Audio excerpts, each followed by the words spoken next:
So this is Google's second-gen Nest Hub, the successor to what was the best cheap smart display available. Like the old model, it's a pretty great digital photo frame, works as a Chromecast target, and can use Google Assistant to help you control other smart devices in your home. And now it starts at just $100 in the US. While it does do some of that core smart display stuff better than the original Nest Hub, the big deal with this new model is its radar-based sleep tracking capabilities. But before we get to that, let's go over the basics. Like all Google's home products, the design is neutral enough that it'll fit in pretty much anywhere. Around the back, you've got that fabric-clad base which includes the speaker, and controls for volume as well as the mic mute switch.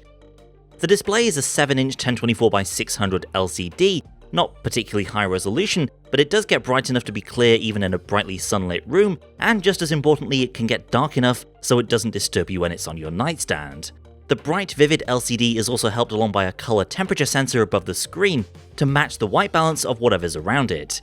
It's pretty small though, so that nightstand situation is definitely where this feels most at home, as opposed to a larger room where you'd probably want something like a Nest Hub Max.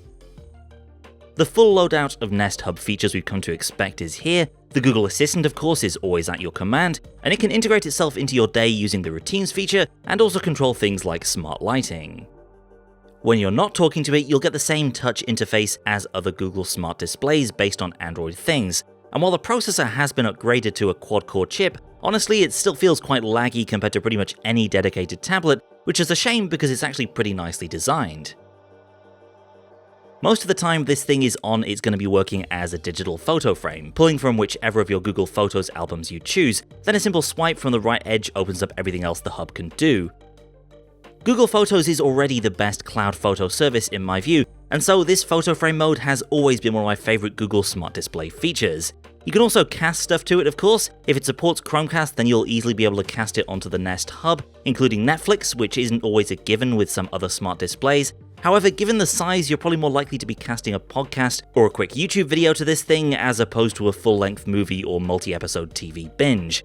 Whatever you're playing on the hub though, you'll appreciate the power of the second-gen device's upgraded speaker, which is louder and bassier than the old model.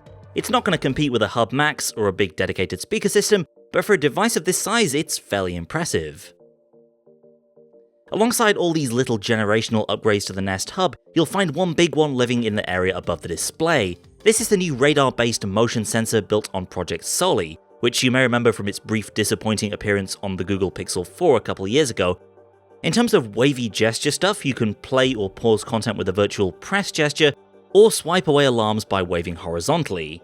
Not sure if this is because of the size of the array here or just a bigger target to aim at, but I found this stuff worked a lot more reliably than it ever did on the Pixel 4, which is a low bar admittedly, but at least it does now work.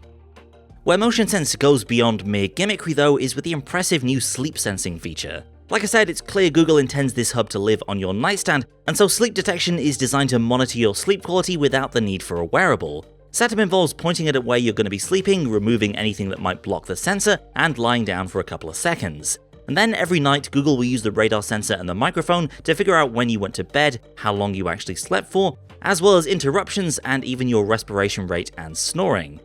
There are plenty of perfectly legitimate reasons to feel a bit creeped out by the idea of Google watching you sleep, but there's no camera in this device. Instead, it's just using the low-powered radar to detect your presence and motion. I was pretty skeptical going into this, but I was pleasantly surprised by the accuracy of the data it produced. It's piped back to your Google Fit account, of course, though in future it'll be tied to some sort of subscription. Sleep sensing is only actually free for the first year, so yeah, long-term things may change and your mileage may vary. Sleep sensing definitely feels like the main standout upgrade in this version though, and it solidifies the Nest Hub as mostly a conduit for Google Assistant and Chromecastable content that's meant to live on your nightstand.